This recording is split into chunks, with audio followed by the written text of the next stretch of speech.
Bonjour, bonjour, bienvenue sur le plateau de Batijournal TV.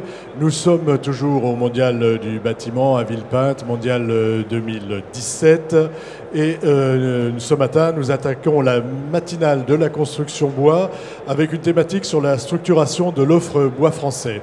5 personnes autour de cette table avec un débat qui s'annonce riche. À ma gauche, Jean Pifteau, vous êtes président de Pifteau Bois et vous êtes aussi président, je crois, de la FNB. Est-ce que j'ai dit une bêtise? De la commission seconde transformation de la FNB. Donc j'ai dit une bêtise. Prenez votre micro, vous nous présentez la FNB rapidement? Oui, la Fédération nationale du bois qui couvre l'ensemble des professionnels scieurs, exploitation forestière et différents syndicats professionnels des métiers du bois. À côté de vous, Marlène Miviel, bonjour. Oui, bonjour. Vous êtes aussi de la Fédération nationale du bois, vous êtes chargé de mission de la seconde transformation et normalisation. Oui, tout à fait. Ça consiste en quoi en gros? Donc c'est une commission qui regroupe... Mettez votre micro un peu plus près. C'est une commission qui regroupe les scieurs et les industriels du bois qui font du rabotage, collage, aboutage. Et donc on mène des actions de promotion pour le bois français et la structuration de l'offre française. Alors je vais vous demander de passer le micro à votre voisin. Philippe Monchot, bonjour. Bonjour. Vous êtes, vous, directeur du pôle première transformation au FCBA. Oui, première transformation et approvisionnement. Et approvisionnement. Ce qui est important. C'est important parce que sinon on ne peut pas transformer. Le FCBA a une petite fiche d'identité? Oui, FCBA, c'est un institut technologique et qui est chargé par l'ensemble des professions du bois, depuis la forêt jusqu'aux meubles compris, de innover, de certifier, de travailler en normalisation et d'assurer un progrès technique à ces professions en rapport avec eux. Voilà. Donc on va revenir évidemment sur ces questions tout à l'heure. En face de vous, monsieur Benjamin Mermet, bonjour. Bonjour. Vous êtes prescripteur bois Fibra et vous êtes aussi administrateur Bois des Alpes. Alors, tout à fait. On va parler de Bois des Alpes peut-être plus tôt et puis un petit mot sur Fibra quand même.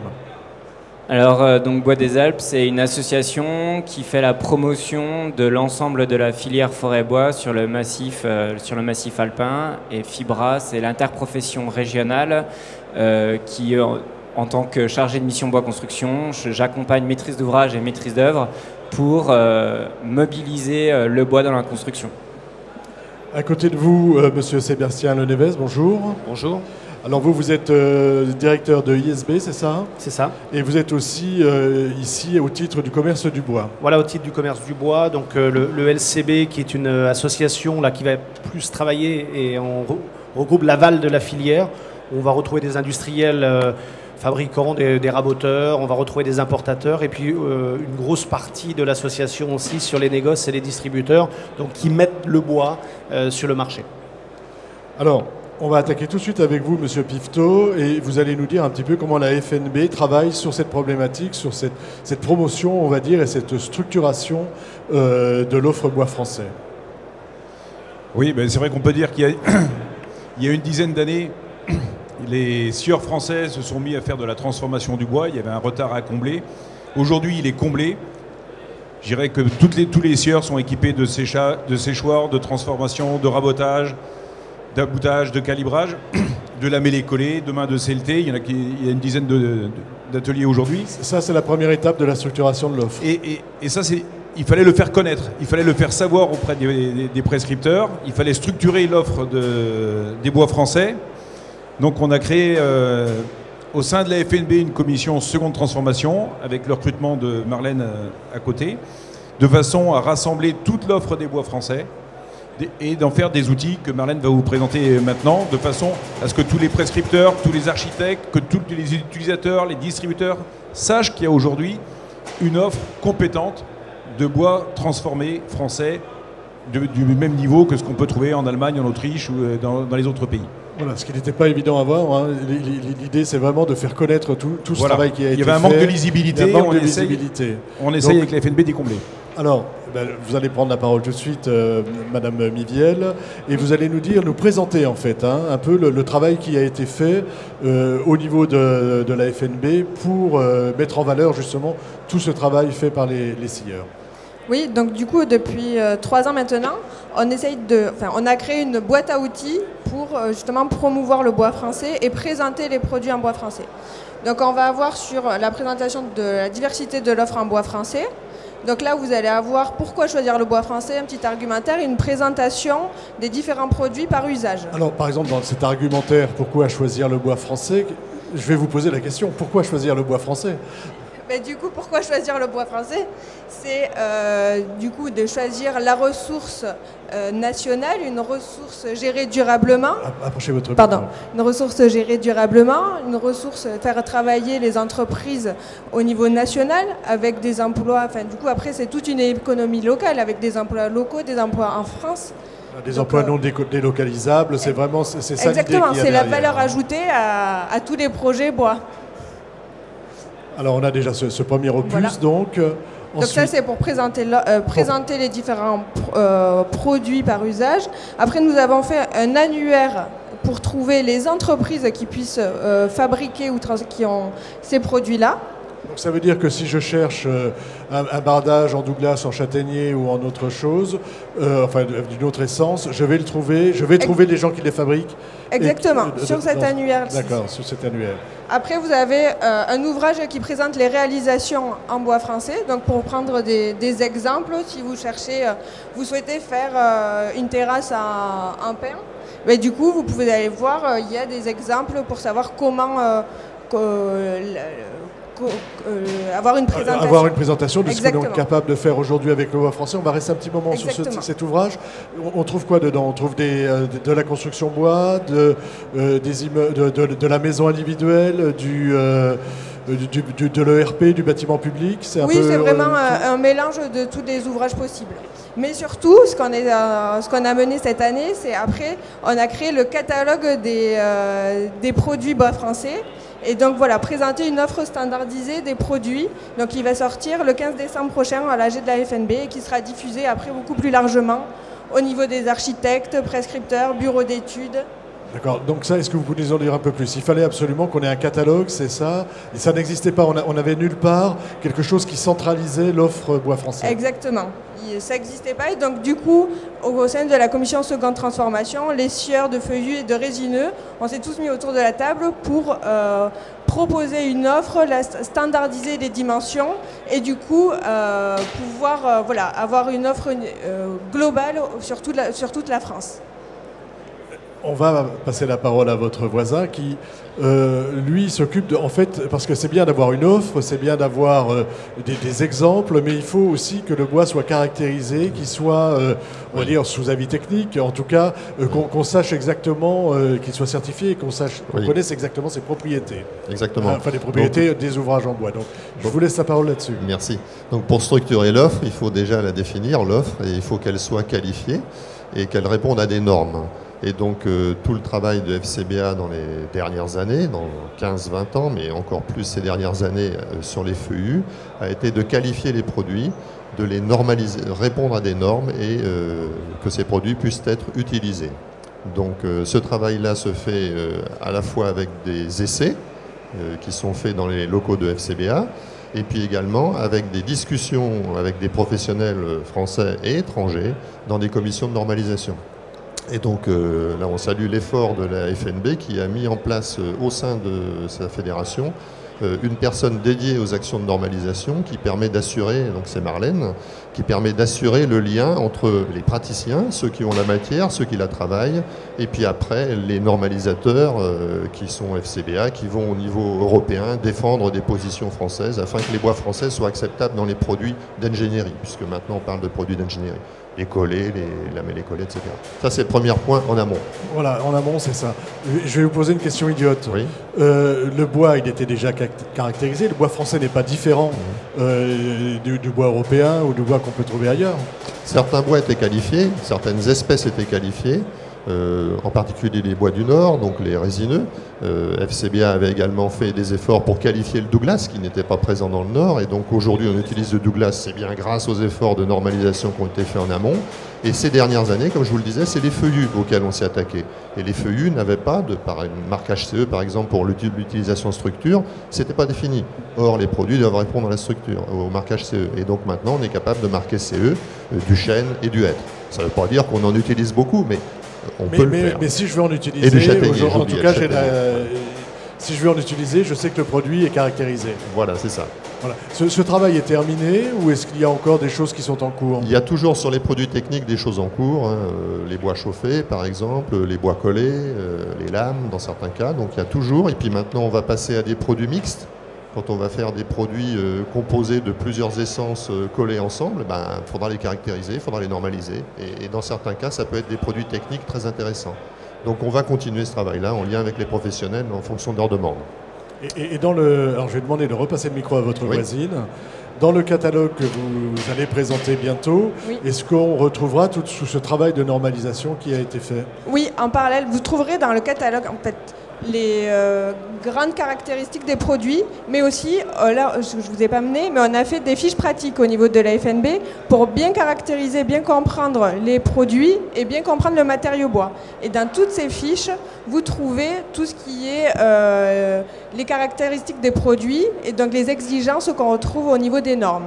Donc tout est expliqué produit par produit. Alors, la France, c'est aussi des régions et je vais me tourner vers vous. Parce que dans les régions aussi, on essaie de caractériser et de mettre en valeur le bois qui y est produit et les entreprises qui sont sur place. Bois des Alpes, qu'est-ce que c'est et qu'est-ce que vous avez fait pour valoriser ce Bois des Alpes? Alors en fait, au départ, c'est une constatation, voilà, dans les années 2007-2008, on a en fait une filière locale qui n'est pas assez structurée, qui ne communique pas assez entre les scieurs, les charpentiers et les poseurs. Et donc l'idée, c'est de créer une association pour redynamiser cette filière. Donc l'association Bois des Alpes est créée. Et après, il y a une certification, donc un référentiel, qui va garantir à la maîtrise d'ouvrage et maîtrise d'œuvre du bois qualifié. Comme on le disait tout à l'heure, du bois certifié Bois des Alpes, c'est un marquage CE, une traçabilité à 100%, un calibrage C24 ou C30 mécaniquement, du bois séché et calibré. Ça s'inscrit dans le même type de certification que de ce dont on a parlé tout à l'heure. Tout à fait. En fait, la certification Bois des Alpes est certifiée COFRAC et le FCBA fait partie en fait des auditeurs qui peuvent auditer les entreprises pour les certifier Bois des Alpes. Alors, quel est l'intérêt de faire une... Est-ce que c'est une marque? Alors c'est une certification, donc c'est au-delà d'une marque, c'est pas juste marque. Il y a certaines marques comme Bois Qualité Savoie ou Bois de Chartreuse ou Bois du Jura aussi ou d'autres dans d'autres régions. Là, la certification, son avantage, c'est qu'elle peut être utilisée dans un marché public. Une marque, on n'a pas le droit de mettre, pour faire simple, on n'a pas le droit de mettre Adidas ou Nike dans un marché public. Pour le bois, c'est pareil. Normalement, on est obligé de caractériser le bois. On ne peut pas simplement mettre qu'on veut du Douglas. On doit donner les caractéristiques du Douglas. Et là, l'idée, c'est qu'on ne va pas demander un bois du massif alpin, mais on va demander un bois certifié Bois des Alpes qui garantit certaines spécificités. Donc c'est ça la différence entre une certification et une marque. Est-ce que vous vous inscrivez dans une démarche globale, plus globale, on va dire, sur le territoire? Parce que je ne sais pas, moi, si Bois des Alpes, je suis en Bretagne, je ne vais pas le demander. Donc est-ce que vous avez la volonté aussi d'exporter le Bois des Alpes? Alors moi déjà à l'échelon régional, donc je fais partie de Fibra, donc qui est regroupée, donc c'est une interprofession qui est regroupée au sein de France Bois Région. Et donc l'idée c'est clairement de favoriser déjà en premier le bois. Après le bois français et pourquoi pas le bois local en fonction des projets. C'est sûr qu'on ne va pas faire la promotion du Bois des Alpes dans l'ouest de l'Ain ou le nord du Rhône. Il y a une cohérence et c'est pour ça qu'après on a d'autres certifications aussi qui rentrent en jeu comme Bois des Territoires du Massif Central pour augmenter cette certification et aussi une relation avec la marque Bois français pour dire il ne faut pas juste promouvoir le bois local, mais c'est l'ensemble de la filière et des professionnels qu'il faut promouvoir. Alors on va passer la parole à votre voisin, Monsieur Lenévé, et vous, c'est plutôt on va voir avec vous le point de vue des industriels, on va dire, oui, sur cette question de l'utilisation et de la structuration de l'offre bois français. Tout à fait. Donc nous en tant qu'industriels aujourd'hui, ce qu'on voit, c'est qu'on a une offre beaucoup plus importante de bois et de bois français. Nous, ce qu'on a besoin, c'est du bois certifié, vous le disiez tout à l'heure au niveau du FCBA, donc des bois qui soient marqués CE, des bois qui soient classés mécaniquement, parce que quand on transforme du bois pour en faire du bardage, il doit avoir des propriétés mécaniques. Et ce qu'on voit, c'est que la filière s'est beaucoup structurée ces dernières années. Voilà aussi pourquoi de plus en plus, nous préférons le bois français à d'autres matériaux bois. On voit aussi que la notion environnementale est extrêmement importante, hein, puisque que ça soit dans les négoces, dans les GSB, en tout cas, les consommateurs de bois nous demandent aujourd'hui des bois qui soient 100% certifiés, ce qui est le cas avec le bois français. Donc on voit que la filière, depuis de nombreuses années, a fait beaucoup pour avoir du bois qu'on puisse utiliser industriellement, ce qui nous incite, nous, puisque l'objectif c'est d'avoir de la valeur ajoutée en France, au-delà de la valeur industrielle, c'est avoir aussi de la valeur en utilisant notre forêt et notre ressource, hein, puisque on a une ressource en France qui est quand même extrêmement importante. D'accord. Et donc aujourd'hui, de votre point de vue, on est suffisamment bien caractérisé, on a tous les éléments pour bien mettre en avant cette offre bois français. En tout cas, on est en bon chemin. Je crois qu'il y a beaucoup de leaders, hein, qui tirent, et d'industriels leaders qui vont tirer cette caractérisation. On voit de plus en plus de petits scieurs qui sont en train de prendre cette démarche. Il y a un exemple qui est, il y a quelques années, nous n'avions pas de bois séché en France. Aujourd'hui, de plus en plus de bois sont séchés. Et pour utiliser le bois dans du bardage, il faut du bois sec. Voilà, donc je crois que c'est toute la filière qui est en mouvement et qui, aujourd'hui, est en train de s'industrialiser pour qu'on arrive à cet objectif de préférer le bois français à d'autres bois. Alors, il y a une chose dont on n'a pas parlé, enfin, qu'on n'a pas évoqué, c'est aujourd'hui, ça représente quoi le bois français? Est-ce qu'on a une idée? Est-ce qu'on a des chiffres, quelques chiffres, pour donner une idée en construction aujourd'hui? Est-ce qu'on a une idée de ce que représente le bois français? Ouais, sur le feuillu, j'ai pas les chiffres, hein, mais sur le résineux, la consommation de bois français, c'est 7 millions de mètres cubes, et les bois d'apport représentent encore 2 millions. D'accord, donc c'est encore important. Quand vous dites encore, ça veut dire qu'il faudrait que ce soit moins important. On a suffisamment de résineux? Ça veut dire qu'il y a de la place pour que l'industrie française se développe sur son territoire, tout simplement. Et que tant qu'il y a cette part-là, si les scieurs français et l'ensemble de la profession, comme c'est le cas actuellement, et c'est ce qu'on démontre avec la commission C2T à la FNB, il y a du développement à faire pour l'industrie française avec une forêt locale, des emplois locaux. Donc c'est ouvert et on est en train de réussir, puisque depuis le début de l'année, là, on a eu les statistiques hier sur les résineux. On a un marché en 2017 qui est en forte croissance, hein. Je sais tous les collectionneurs, là, c'est l'occasion de discuter à Batimat où on se retrouve. Tout le monde est en progression en volume. Le marché est en train de croître, repart à la hausse alors qu'on a perdu des parts de marché depuis 2 ans. Et dans ce contexte-là, les importations ont baissé depuis le 1er janvier jusqu'à cet été, parce que c'est des statistiques à mi-parcours, de 11%. Ça veut dire que le travail qui a été fait commence, est payant. On est en train de réussir. Il commence pas, mais il est payant. Voilà, il est payant. Ça va dans le bon sens. C'est pour quel type de produits? Est-ce qu'on est sur des produits d'ingénierie à forte valeur ajoutée ou est-ce qu'on est plus sur, entre guillemets, du basique? Non, on est plus sur des produits à valeur ajoutée. Bon, le mot ingénierie sous-entend les produits structuraux, souvent, mais il n'y a pas que les produits structuraux, il y a l'offre de bardage, c'est bardage, terrasse, et puis après toutes les parties ingénierie, lamellé collé, CLT, les bois de structure, les bois d'ossature et les bois de charpente.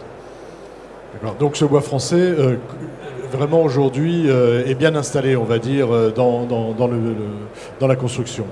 Est-ce que c'est suffisant? Est-ce qu'il y a encore, je vais vous demander à chacun de répondre à cette question, est-ce que de votre point de vue, il y a encore des efforts à faire?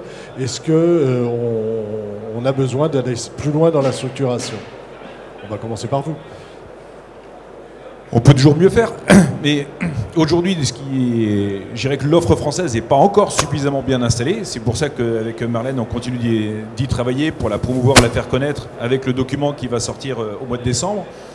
On a fait un travail important aussi avec des réunions, comme a dit Marlène, avec les distributeurs. Ce qui était bien, c'était aussi de standardiser l'offre de façon à ce que les clients, les distributeurs et les négociants puissent trouver sur l'ensemble du territoire et compenser si tout d'un coup il y a un fournisseur qui a un peu moins d'un produit, on ne peut pas laisser tomber le client, donc il faut qu'il puisse le trouver dans une autre série et un peu le même produit. Donc on a unifié et à partir de là on peut communiquer, on peut envoyer ces catalogues et l'offre française va être envoyée à toute la prescription qui vont pouvoir les mettre dans les CCTP et de cette sorte tout le monde pourra y répondre, l'ensemble des entreprises pourront y répondre Et à partir de là, on va pouvoir redynamiser et redévelopper la filière bois française. Il y a, si je peux me permettre, un gros travail allez-y. de communication avec les metteurs sur le marché. Tu parlais tout à l'heure des négociants, les grandes surfaces de bricolage, qui sont aussi des très gros consommateurs de bois, mais aussi des industriels, pour justement communiquer sur cette préférence pour le bois français.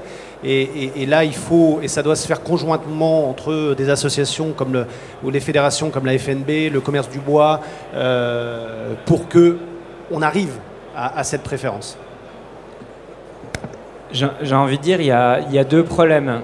Il y avait la structuration qui l'est presque plus problème, et donc maintenant c'est la faire communiquer, donc grâce à la FNB puis aux interprofessions. L'idée, c'est de... Et après, j'ai envie de dire, le deuxième point, c'est la méconnaissance du matériau. Et on voit que le marché de la construction bois, il est faible. Il est de 10% dans les bâtiments, dans les maisons individuelles, et il est de 3% dans les logements collectifs. Donc l'idée, en tant que prescripteur bois et l'ensemble des prescripteurs, c'est de promouvoir le matériau bois, rassurer sur certains points qui étaient, comme l'acoustique, le feu, qui sont des faux problèmes. On a aussi le problème du bois séché, comme on en a parlé un petit peu tout à l'heure. On a en fait une méconnaissance du matériau et des craintes. On se dit, non, on n'arrivera pas à trouver un bois séché chez le scieur du coin, de la région ou de la France.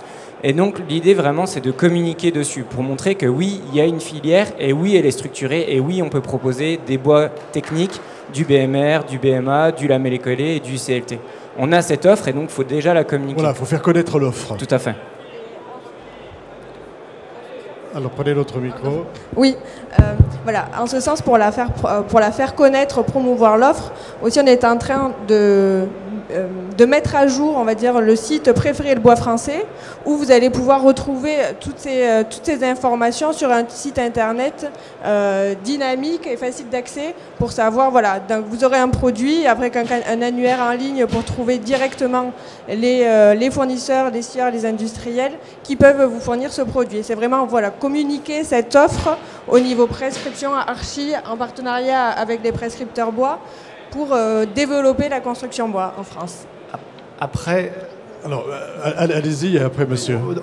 Ou avant, comme vous voulez. En lien donc, avec ce que vous disiez, il ne faut pas oublier une chose quand même, c'est que, Jean le disait tout à l'heure, le bois aujourd'hui a perdu sur les 2 dernières années des parts de marché. Et il ne faut pas qu'on oublie une chose aussi, c'est qu'il faut qu'on avance tous ensemble face aux autres matériaux qui sont nos vrais concurrents. Parce que le concurrent aujourd'hui n'est pas le bois.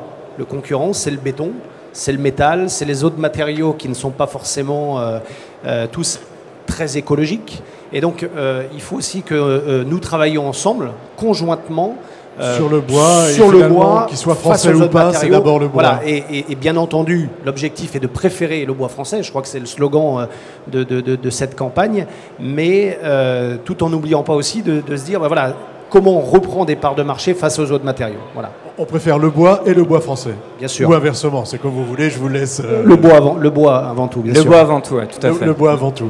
C'est vrai que c'est... Si vous permettez, on va donner la parole parce que j'avais une question à vous poser sur la caractérisation. Mais allez-y d'abord. Oui, j'avais également un élément à approchez un apporter. peu votre micro. Un élément à apporter, c'est que on dit le bois français, oui, mais il faut en apporter la preuve. Et l'association Préférer le bois français a mis en place un système de certification bois français, de manière à pouvoir reconnaître les entreprises, reconnaître les produits qui ont bien cette qualification de bois français. Parce que vous savez que quand on raconte des cagailles, ça ne marche pas toujours, quoi, et on peut se retrouver avec un grand coup de bâton derrière la tête. Donc l'association est mise en place, les organismes de contrôle sont en place, et il y a déjà quelques organisations qui sont certifiées bois français, de même que Bois des Alpes. Voilà. Je voulais rajouter ce point parce qu'il faut créer la confiance aussi dans les produits et raconter une histoire, mais une vraie histoire. Monsieur Pifto, et après je reviendrai vers vous pour une autre question. Alors, on va vous donner un autre micro. Oui, non, mais je revenais sur le mot, Sébastien vient de le soulever tout à l'heure. On parle bien de préférence de bois français. Ce qui est l'avenir, il doit avoir du sens. Et ce qui a du sens, c'est de s'approvisionner toujours, je pense, au plus proche du lieu de production par rapport au lieu de consommation. Après, il faut faire attention, quand on parle des certifications, elles doivent servir à garantir que ce que je dis est vrai, mais elles ne doivent pas servir à imposer quelque chose. Je pense qu'on est en France, on est aussi en Europe, on doit rester ouvert, les portes doivent rester ouvertes. Si on referme les portes, ça veut dire que, je vois si je dis on va devenir consanguin, mais c'est malsain, de toute façon c'est malsain. Et ça freinera le développement. Donc pour avoir un bon développement d'une filière, il faut laisser les portes ouvertes et faire son métier. Et c'est le sens qui doit faire qu'on préfère une solution à une autre. Mais le mot préférer, je pense qu'il est juste, on doit préférer. On ne doit pas préférer. Imposer. Pas imposer, mais c'est préférer. La dictature, c'est mauvais. Enfin... Alors, on va redonner la parole. Ce sera un peu votre mot de la fin, parce qu'on approche de la fin de cette émission. Je voulais juste savoir, la caractérisation, ça passe aussi par le BIM. Est-ce qu'il y a un travail qui est fait à ce niveau-là? Hier, on a parlé de BIM et de bois.